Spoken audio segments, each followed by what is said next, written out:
आज के इस छोटे मगर युग परिवर्तनकारी कार्यक्रम में मेरे साथ मंच पर उपस्थित पंजाब के राज्यपाल, चंडीगढ़ केंद्र शासित प्रदेश के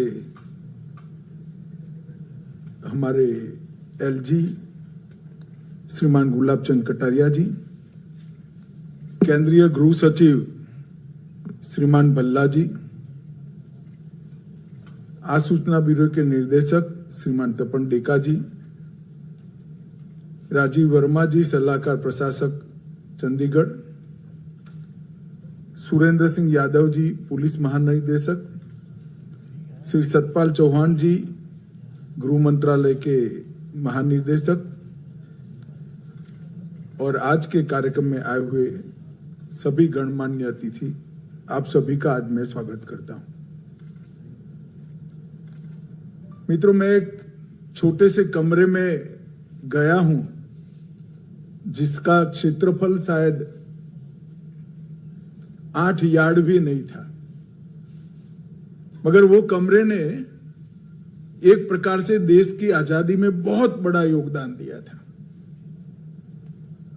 वो कमरा है गांधी आश्रम का एक कक्ष, जहां महात्मा ने नमक सत्याग्रह का संकल्प लिया था और उस वक्त किसी को मालूम नहीं था कि ये कमरे का महत्व देश की आजादी के इतिहास में कितना बड़ा होगा। वहीं से महात्मा गांधी ने नमक सत्याग्रह का संकल्प किया और निकलते वक्त कहा कि मैं साबरमती तभी आऊंगा जब देश आजाद होगा, वरना मेरा देह कभी साबरमती नहीं आएगा। और उस संकल्प ने हमारे इस राष्ट्र को आजाद किया। आज ये सभागार देखने में बड़ा छोटा है, उपस्थिति बहुत छोटी है, मगर मैं कल्पना कर सकता हूं 21वीं सदी का सबसे बड़ा रिफॉर्म लागू होने का साक्षी आज ये सभागार और आप सब बने।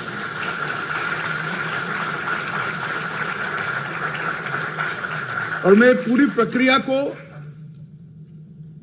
बड़े मनोयोग के साथ इससे जुड़ा हूं। मैं बेझिझक कह सकता हूं कि जितने भी रिफॉर्म हुए हैं, इस सब रिफॉर्म में सबसे बड़ा रिफॉर्म 10 साल के बाद अगर कोई सिद्ध होगा तो 3 आपराधिक कानूनों के क्रियान्वयन का होगा।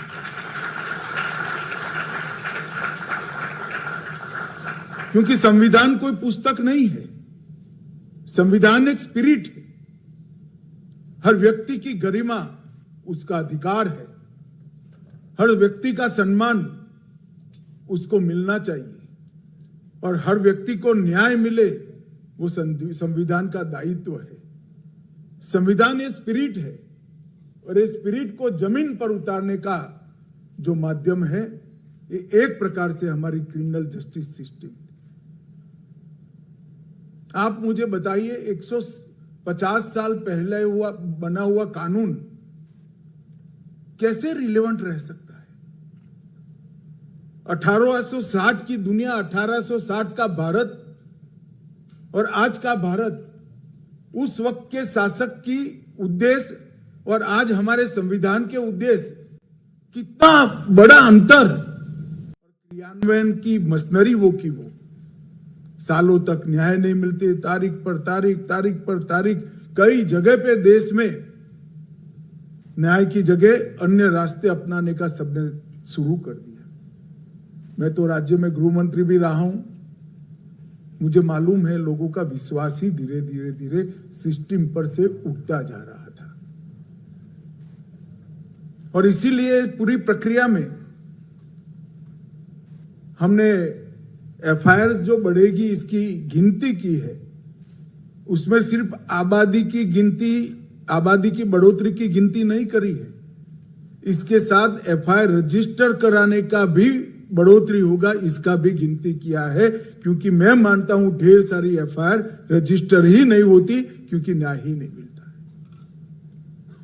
और इसीलिए सीआरपीसी की जगह बीएनएस, आईपीसी की जगह बीएनएसएस और इंडियन एविडेंस एक्ट की जगह भारतीय साक्ष्य अधिनियम BSA को लागू करने का काम हुआ है। प्रधानमंत्री जी ने लाल किले की प्राचीर से कहा था, जो पंच प्रण लेने का मंत्र दिया था, उसमें एक प्रण था गुलामी की सभी निशानियों को समाप्त कर देना। कोई आजाद देश कैसे आजाद माना जाता है जब उसका क्रिमिनल जस्टिस सिस्टम ही, जब देश गुलाम हो तब की किसी और देश की संसद ने पारित किया है। मैं गर्व से कह सकता हूं, BNS, BNSS और BSA तीनों हमारे लोगों के चुने हुए प्रतिनिधियों ने भारत की संसद में और भारत के लोगों के लिए बनाए हुए कानून है। इसमें भारत की मिट्टी की सुगंध है और हमारा न्याय का संस्कार है। इस कानूनों में दंड का कोई प्रावधान नहीं है। ये पूरे कानूनों का उद्देश्य लोगों को न्याय मिले, इसलिए दंड संहिता नहीं है, न्याय संहिता है। और हमारी न्याय की जो चिर पुरातन अवधारणा है, नारद से लेकर कौटिल्य तक सभी ने जो न्याय की व्याख्या की है, उसमें कहीं दंड का प्रावधान ही नहीं है, न्याय का प्रावधान है। दंड गुनाह को रोकने के लिए एक प्रतीकात्मक जगह पे रखे हैं। दंड के उद्देश्य से न्याय की अवधारणा नहीं की है, व्यक्ति को न्याय मिलने के लिए न्याय प्रक्रिया की अवधारणा की है। और मैं इसमें बहुत बारीकी से जुड़ा हूं। पहला शब्द लिखने से समारोह तक, अंतिम शब्द तक जुड़ा हुआ हूं। मैं कह सकता हूं, इसको जो बारीकी से अध्ययन करेंगे, केवल और केवल न्याय का ही स्पिरिट आपको इसमें दिखाई पड़ेगा। आज यहां पर मैं जब इस कार्यक्रम में उपस्थित हूं, तब मैं आपको विश्वास के साथ कह सकता हूं, इसके संपूर्ण क्रियान्वयन के बाद समग्र संसार में इस सबसे आधुनिक, अगर कोई दंड की प्रक्रिया को हटाकर हमारी जो प्रक्रिया आएगी, आपराधिक कानूनों की प्रक्रिया आएगी, संसार में सबसे आधुनिक और टेक्नोलॉजी से युक्त प्रक्रिया हमारी होगी, कोई देश की। और इसके लिए गृह मंत्रालय ने अनेक स्तर पर ट्रेनिंग की व्यवस्था की, कौशल्य निर्माण का काम किया है। और ये कानून बनने से पहले ही हमने फोरेंसिक साइंस यूनिवर्सिटी को बनाने का फैसला किया। आज देश के 8 राज्यों में फोरेंसिक साइंस यूनिवर्सिटी काम कर रही है। वहां से फोरेंसिक एक्सपर्ट बाहर होना शुरू भी हो गए और 8 राज्यों में बनने की शुरुआत हो जाएगी। और सालाना 36,000 फोरेंसिक एक्सपर्ट्स देश को मिलेंगे, क्योंकि हमने इसमें एक प्रावधान किया है कि 7 साल और इसके ज्यादा हर सजा के प्रोविजन में FSL के विजिट को कंपलसरी किया है। जो मान्यवर गुलाबचंद जी ने कहा कि दोष सिद्धि का प्रमाण, सजा का प्रमाण बढ़ाना चाहिए, वो तभी हो सकता है कि मुंह जुबानी साक्ष्य की जगह टेक्निकल साक्ष्य आ जाएगा, तो न्यायाधीशों को भी न्याय करने में बड़ी सरलता रही जाएगी। और इसके लिए 5 वर्टिकल्स हैं, पुलिस, कोर्ट, FSL, जेल। इस सभी वर्टिकल्स के अंदर हमने ट्रेनिंग का काम किया है। एक डायरेक्टर ऑफ प्रोसिक्यूशन की रचना की है, जो अगर कोई अपराधी छूट जाता है तो अपील लायक केस है या नहीं केस है, वो अब वकील तय नहीं करेंगे, डायरेक्टर ऑफ प्रोसिक्यूशन तय करेगा। और संपूर्ण प्रोसिक्यूशन की प्रक्रिया का वो सतत मॉनिटरिंग करते रहेंगे। प्रोसिक्यूशन एक ऐसी पवित्र प्रक्रिया है जिसका थर्ड पार्टी मॉनिटरिंग बहुत जरूरी है।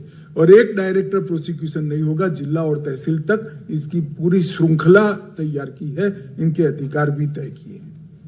मगर इस सबको अगर जमीन पर उतारना है तो टेक्निकल कॉम्पिटेंसी हमारे पूरे तंत्र की बढ़ानी पड़ेगी। इसलिए हमने गृह मंत्रालय ने शुरुआत से ही कुछ ऐप बनाना शुरू किया था। हमारा BPRND और क्राइम रिकॉर्ड ब्यूरो दोनों साथ में रहकर इसके पीछे कब के पड़े थे। आज ई साक्ष्य, ई समन, न्याय सेतु और न्याय श्रुति, ये चारों ऐप का आज चंडीगढ़ में आप सभी के सामने लोकार्पण हुआ है। ये जो ई साक्ष्य है वो घटनास्थल की जितनी भी वीडियोग्राफी और फोटोग्राफी है वो सारी की सारी फोटोग्राफी और सारी गवाही ई साक्ष्य सर्वर पर सेव की जाएगी और तुरंत ही इसका सर्टिफिकेट कोर्ट में भी जाएगा, आईओ के पास भी पहुंच जाएगा और फरियादी के पास भी पहुंच जाएगा। इसके साथ ई समन, पूरे समन अभी आधी प्रक्रिया हुई है, कोर्ट से पुलिस स्टेशन तक का इलेक्ट्रॉनिक माध्यम से आने का हमने व्यवस्था कर दिया है। आने वाले दिनों में पुलिस स्टेशन से जिनको समन भेजा जा सकता है उसको भी इलेक्ट्रॉनिक तरीके से भेजा जाएगा। इससे ढेर सारी सुविधा तो होगी ही, मगर देरी को भी हम टाल पाएंगे। न्याय सेतु एक डैशबोर्ड है, वो इंटरलिंक्ड है, ये पांचों लिंब के साथ इंटरलिंक है। कोई भी इंफॉर्मेशन अपलोड होगी वो अपने पासवर्ड के साथ पांचों लिंब को उपलब्ध होगी। पहले सालों तक कोर्ट में एफएसएल के रिपोर्ट नहीं आते थे, ऐसे एफएसएल के रिपोर्ट बन गया होता था मगर फीस नहीं देते थे, तो पुलिस कई जगह भ्रष्टाचार से, कई जगह लेथार्जिकनेस से लेने ही नहीं जाते थे, देरी होती थी। अब एफएसएल ने अपलोड करना है जो सीधा कोर्ट के टेबल पर भी, न्यायाधीश महोदय के टेबल पर ही सीधा पहुंच जाएगा।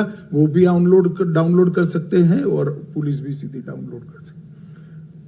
पुलिस, अस्पताल, फॉरेंसिक साइंस की लेबोरेटरी, प्रोसिक्यूशन, कोर्ट और प्रिजन, ये सारे न्याय सेतु के माध्यम से लिंक हो जाएंगे। तो एक अजीब प्रकार की लय हमारी न्यायिक प्रक्रिया में आएगी जिसमें कागज का स्थान ही नहीं होगा और देरी की जगह ही नहीं होगी। न्याय श्रुति, वो वीडियो कॉन्फ्रेंस से कई जगह से लोग कोर्ट में जाने की से डरते भी है।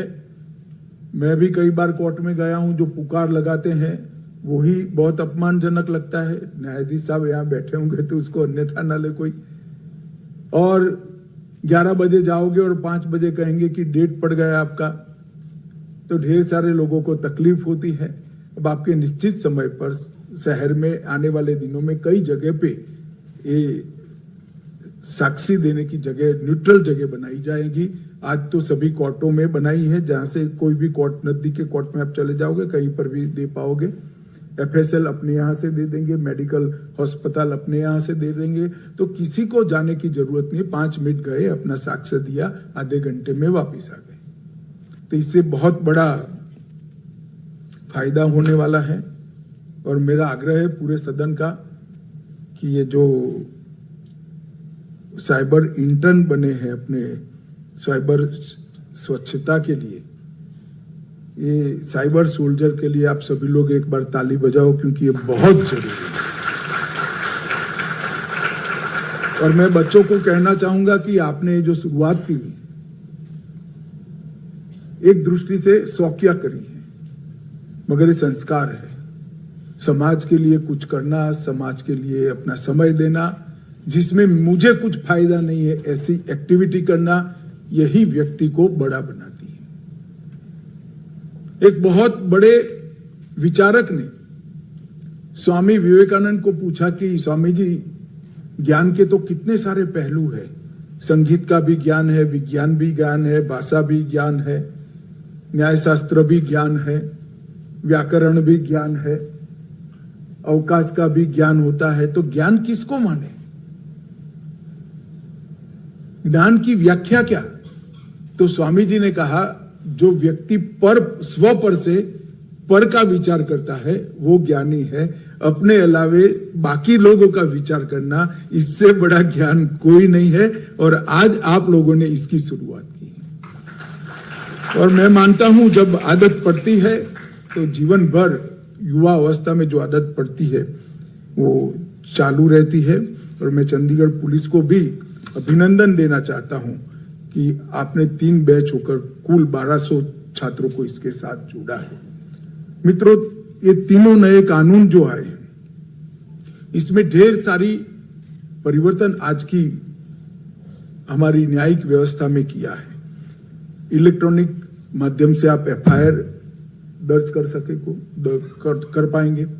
जैसा मैंने पहले कहा, 7 साल और ऊपर के अपराधों के लिए फोरेंसिक साइंस को कंपलसरी कर दिया है। मॉब लिंचिंग के कठोर प्रावधान करे हैं। जो भाग जाते थे और वर्षों तक केस लंबित होते थे, भगोड़ा घोषित होने के बाद उनकी अनुपस्थिति में भी ट्रायल चल जाएगा, उनको सजा भी होगी। उनको अपील करना है तो कानून के सरेंडर करे और हाई कोर्ट में जाए। मैं आज उदाहरण देना चाहता हूं, इस देश को झंझोड़ कर देश के बाहर भाग जाने वाले कई लोग कानून की रीच के बाहर है। अब अगर कोई ऐसा प्रयास करेगा तो दुनिया के किसी भी कोने में होगा, यहाँ पर सजा होगी। और हमारे एग्रीमेंटों के कारण और रेड कॉर्नर नोटिसों के कारण वो जो सजा याफ्ता व्यक्ति को यहाँ लाने में हमें बड़ी सरलता मिलेगी। यहाँ अपराध कर कर भाग जाना अब सरल नहीं होगा, वो कानून की जद में आ जाएंगे और भारत में शुरुआत पहली बार होगी। छोटे जो अपराध है, पहली बार अपराध है, उसमें जेल की जगह सामुदायिक सेवा की शुरुआत की है।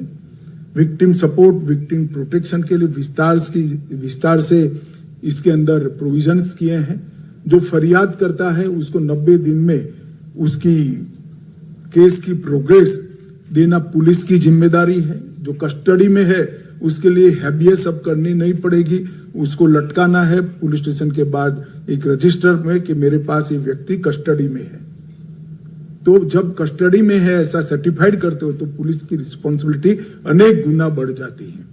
इसके साथ साथ न्यायिक सुनवाई में सभी आयामों का जज साहब की परमिशन से वीडियो कॉन्फ्रेंस का प्रावधान किया है।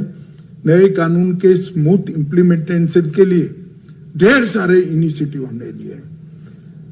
CCTNS से लेकर SHO की ट्रेनिंग से लेकर FSL के इंटीग्रेशन के लेकर बहुत सारा काम किया गया है और टेक्नोलॉजी को ये पूरी सिस्टम का मुख्य स्तंभ बनाया गया है।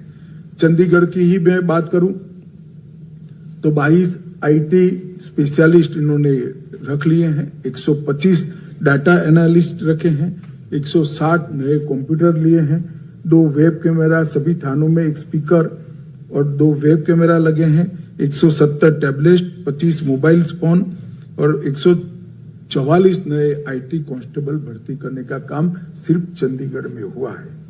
और चंडीगढ़ के अंदर हमने 2023 से ही शुरुआत की थी। चंडीगढ़ में देश में सबसे पहला अगर कोई यूनिट होगा, एडमिनिस्ट्रेटिव यूनिट होगा हमारा, तो ये UT बनेगा जिसमें 100% कानूनों का इम्प्लीमेंटेशन हो जाएगा और ये जमीन पर हम 2 महीने के अंदर उतार देंगे। और माननीय प्रधानमंत्री जी ने हाँ बोली है। जब चंडीगढ़ के सारे थाने और सारे कोर्ट्स ये कानूनों के हिसाब से शुरू होंगे तो देश को पहला UT जो तीनों कानूनों का संपूर्ण इम्प्लीमेंटेशन करेगा, माननीय प्रधानमंत्री चंडीगढ़ आकर चंडीगढ़ वासियों को उसकी भेंट देंगे, वो भी तय हो चुका है।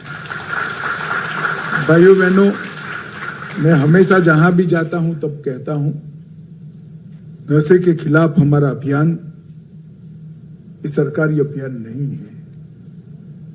हमारी नई पीढ़ी को नशे की लत से बाहर निकालने का है। और जो लोग नशे की गिरफ्त में आ गए हैं उनकी शर्म दूर कर कर, उनके परिवारजनों की शर्म दूर कर कर, उनके अभिभावकों की शर्म दूर कर कर, एक बीमारी है जिसका इलाज करना चाहिए। इसके लिए जागरूकता फैलाना चाहिए। ये हमारे जितने भी नए युवा आज साइबर स्वच्छता के काम में लगे हैं, इनको भी मैं अनुरोध करता हूं कि साथ साथ में नशे का उन्मूलन का काम भी आप हाथ में लीजिए। ये फिर से एक बार मैं रिपीट करना चाहूंगा, ये नए कानून और इसके द्वारा चलती क्रिमिनल जस्टिस सिस्टम 21वीं सदी का सबसे बड़ा रिफॉर्म है। टेक्नोलॉजिकली हम पूरी दुनिया में सबसे आगे होंगे जब ये कानून पूर्णतः इंप्लीमेंट होंगे। और इसकी डेफिनेशन इस तरह से बनाई गई है कि आने वाले 50 साल तक इजाद होने वाली सारी टेक्नोलॉजी को इसके अंदर समाहित कर दिया गया है। मानो हम ई डॉक्यूमेंट्स, अब इसकी डेफिनेशन बन गई, कानूनी मान्यता आ गई, तो फॉर्म कोई भी बदल जाएगा, प्रकार कोई भी बदलेगा, टेक्नोलॉजी कितनी भी अपग्रेड होगी, वो ई डॉक्यूमेंट ही माना जाएगा। गैजेट्स बदलते जाएंगे, सॉफ्टवेयर बदलते जाएंगे, इंस्ट्रूमेंट बदलते जाएंगे, परंतु डेफिनेशन वो की वो रहेगी। इस दृष्टि से इसको बनाया है और आज संविधान की स्पिरिट के हिसाब से सिटीजन सेंट्रिक के कानून बनाए हैं और मैं पूरे विश्वास के साथ कहता हूं, इनका संपूर्ण इम्प्लीमेंटेशन होने के बाद हमने कई जगह न्यायिक प्रक्रिया पर भी कुछ मर्यादाएं डाली हैं। इसके कंप्लीट इम्प्लीमेंटेशन हो जाने के बाद किसी भी फरियाद पर 3 साल में सुप्रीम कोर्ट तक जजमेंट आ जाएगा। इस प्रकार की टाइम बाउंड व्यवस्था हमने इसके साथ की है। मित्रों, इसमें जितनी बड़ी जिम्मेदारी गृह विभाग और राज्य सरकारों की है, एफएसएल न्याय के साथ जुड़े हुए हमारे सारे न्यायाधीशों की है, प्रिजन के लोगों की है, इतनी ही बड़ी जिम्मेदारी समाज के अंदर इसकी स्वीकृति के लिए जन जागृति लाने की है। और मेरा अतः इस कार्यक्रम के माध्यम से चंडीगढ़ के नागरिकों से अनुरोध है कि हम इस कानून के बारे में जो भ्रांतियां फैलाई जाती हैं, इसके लिए अधिकृत रूप से स्पष्टता मांगे। गृह मंत्रालय भारत सरकार से भी मांग सकते हैं, चंडीगढ़ प्रशासन से भी मांग सकते हैं, अफवाहों से दूर रहें और इस कानून के इम्प्लीमेंटेशन के लिए सक्रिय और रचनात्मक योगदान हम देते रहें, यही सबसे अभ्यर्थना है। और आज बहुत खूबसूरती के साथ 5 लिंब का एक छोटे से कमरों में निदर्शन रखा गया था। मैं चंडीगढ़ पुलिस और चंडीगढ़ प्रशासन को बहुत बहुत बधाई देता हूं कि लगभग इम्प्लीमेंटेशन का काम पूरा हो गया है और आने वाले दिनों में जो बाकी काम है उसको भी हम निश्चित पूरा कर देंगे। और चंडीगढ़ वासियों को कहना चाहूंगा कि वो दिन दूर नहीं है। देश में सबसे पहला क्रियान्वयन हमारी यूटी से, ब्यूटीफुल सिटी से प्रधानमंत्री जी पूरे देश को एक कानून लोकार्पण करेंगे, तो हम सब इसके लिए तैयार रहे। आप सभी का धन्यवाद।